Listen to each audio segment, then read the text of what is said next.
Right, back again, and this is just a little tour of how the game room is set up now. That's my main PC, which I basically use for browsing, downloading, that kind of shit. That's my laptop. It's a Core 2 Duo Sony Vaio. It's got a Blu-ray reader and writer built-in and all that bollocks. There's my pickups. That bottom PC, that's what I use for editing. That's a dual core Athlon 6000 or something, I can't remember. That there is how I have created the new theme tune for the Sluts, but I'm just having trouble making the actual intro edit to it. That's what I record onto. That's a Boss BR864 recording studio. That there is just a picture of some fine ass birdie girls. Right, onto the gaming area itself.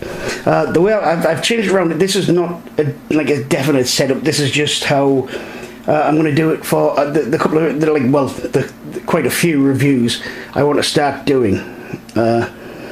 We've got Mega Drive 2 and a Mega CD 2 there. I picked that up for £10 working, and on top that's a Super Magic Drive. Now I don't have the floppy for that, but you can stream through Parallel Port, which I'm going to experiment with for a few games I want to try. It's also an import converter, so you can play import games. The reason for that is I do actually have quite a few. First telly there is just the Wharfdale one. The three tellies, well, two of the tellies what I set up here came from Marcus, X-File 2708. Very grateful for them as well. Underneath there we have set up my MIGI 1200. It's got a 8 meg expansion in. It's got an 8 gig hard drive, but at the moment it's only showing 4 gig. I can't figure how to partition it or how to set the file system so it shows the full 8 gig. I will work on it. I'll figure it out one day. Next, now this is a floating shelf at the moment. It doesn't go definite live. On there we've got the Sega Dreamcast.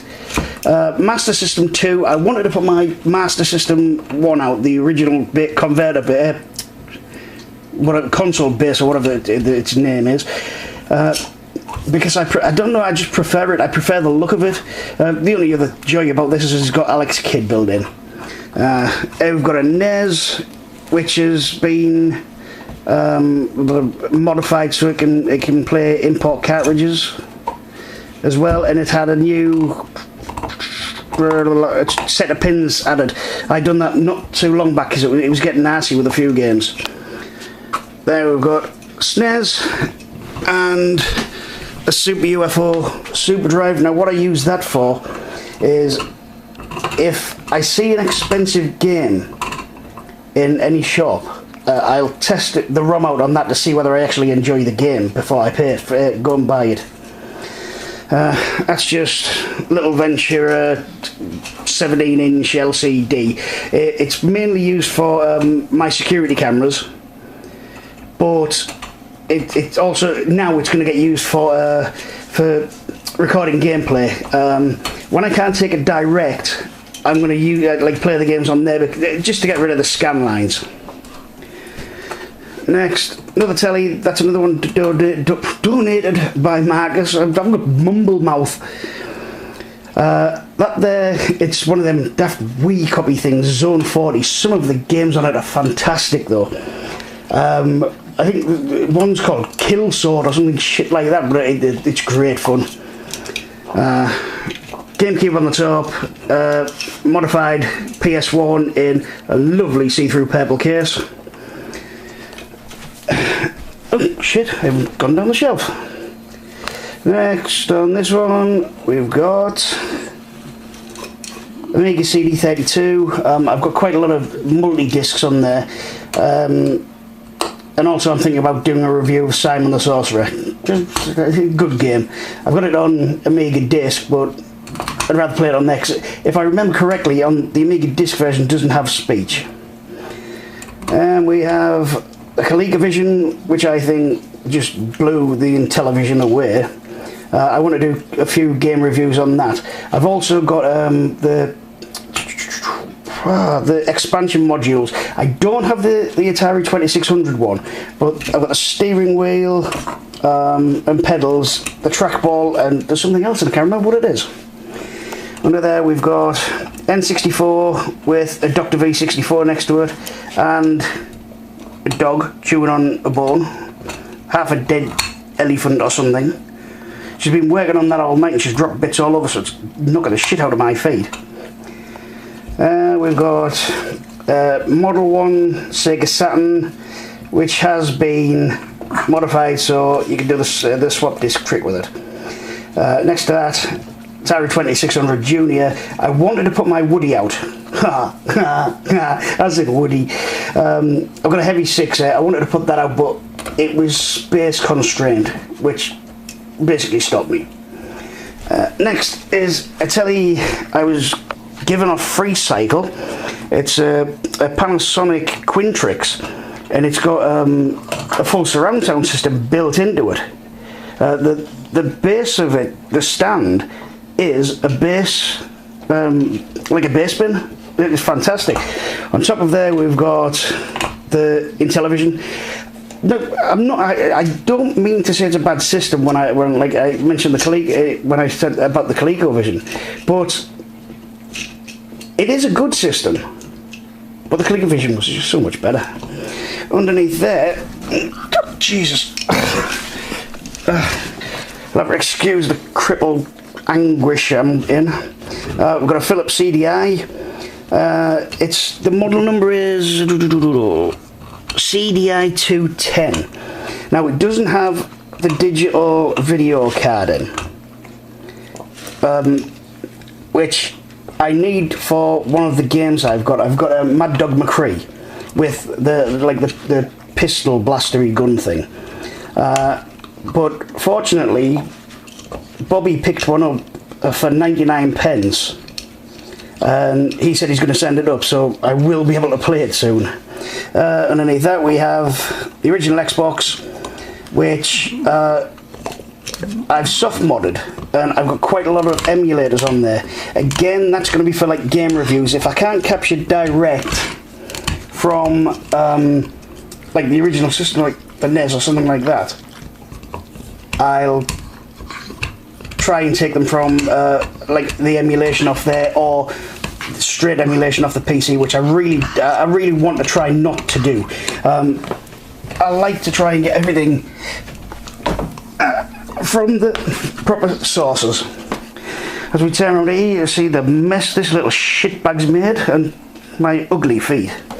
That's her chair. She claimed that. Now, if I can move it out of the way, this corner is, well, it's basically just like storage so I can get some space.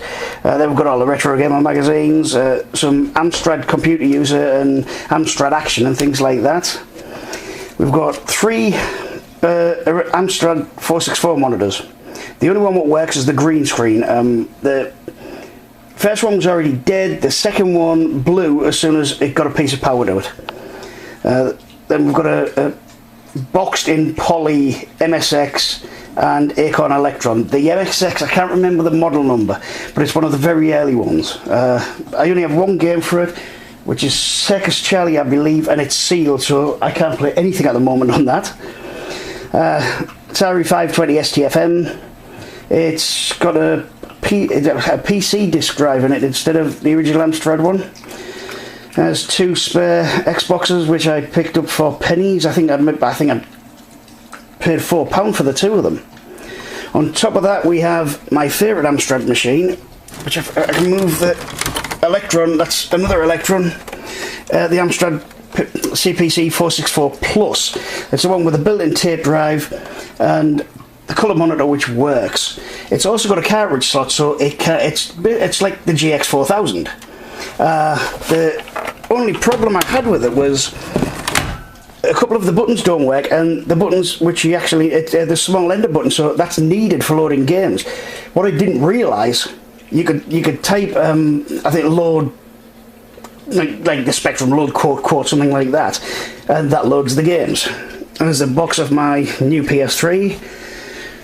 There's the 464, lonely little thing sat there by itself, but it is actually mounting two Spectrum Plus 2s, both model, I think they're the Model Bs, the grey ones, and there's also another one down there. There's my boxed Woody.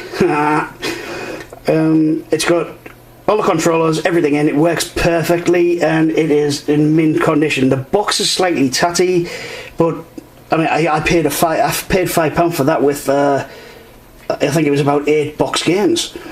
Again from a tatty market.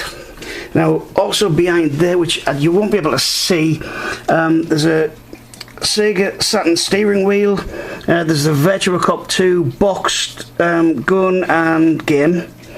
Trying to think what else was. Oh, there's a boxed Atari Jaguar which was already blown in the power supply, and a boxed Sega Saturn Model 2. We come across here, this is where it all gets messy. There's the other things for the ColecoVision, the steering wheel and trackball. Now, I don't have any games which the trackball uses, and I don't think I have any games what the steering wheel uses either.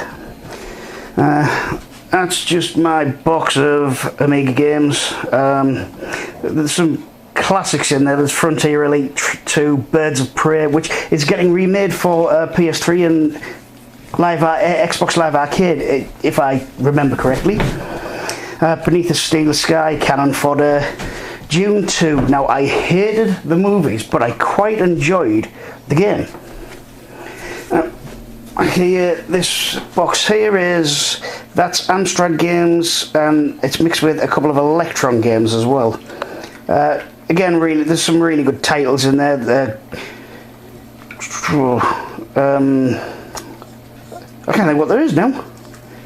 There's some good games, just trust me. Next to that, that's the 2 Atari 800 XLs, one of which was the first computer I ever owned. Now, when I had a falling out with retro games, I gave them to Bobby, and I got them back. Unfortunately, he was... What am I saying? Nothing. Yeah, I got them back, and that was what actually gave me the love back for retro gaming. That there is a big, giant, fuck-off massive box of floppy disks for the Amiga. Now, they've all got content on. There's hundreds in there. I think it was something like 500-600. And I paid £3 for them. I was supposed to go down the next week to pick up another box full of them, which he said was twice the size of this, and he was giving me for the same price. But that was when I got rushed into hospital again the next day. That's a box of Spectrum games. There's all sorts in there. There's some real classics, and there's some cack ones. Next to that, we've got more Electron games. These are the box ones. I think these were all the things you maybe got with them in a pack, because they're all used the same kind of box design. That's needs sorting. That's my controller box. Well, that's my normal controller box. They're the controllers I'll need daily. Like when I'm doing a review, I'll just go and pick which controller and which power pack I need. I'm not going to have everything set up as is, so there's no mess with wires. That box there, there's 2 Amiga 500s. One's just a straight 500, one's a plus. There's the Dragon 32, Commodore 64 with the 1541 Mark II disc drive. There's a tape drive in there which I think is broke. It's either that or the actual serial port on the Commodore 64, because I don't know, it just doesn't work. There's a Spectrum Plus there, that's a 48K Plus, which I can't get to work. It works perfectly, but it just will not take any sound in. And so I can do a review of the games Sid sent over from the old school NYC gamer. That's my Cambridge Z88, Atari 810 disk drive. Under there's all the power supplies. That is my unusual controller box. It's got things in it like the NES Advantage 2 and normal like Spectrum and Atari joysticks, that kind of thing. That's all my TV plug and plays. There's friggin' loads there in the grid. That's my Amiga little handheld section. The only thing missing out of there is the Game Boy Advance, which is set over there. This is half of the wall of games which is set up. There's some absolute beauts on there. There's some really top flight games. There's some strange ones as well. Things where I'm not sure of the genuineness or heritage. Things like this. Now this is Pepper 2, but the label on it, it's just plain paper printed. That's another TV from Amigas, and this is how I want, well, not with the mess on at the moment, but this is how I want the game set up. I'm going to put these shelves all around the room, and the TV's mounted in the middle. It's just as soon as I can get the health and wealth to do it.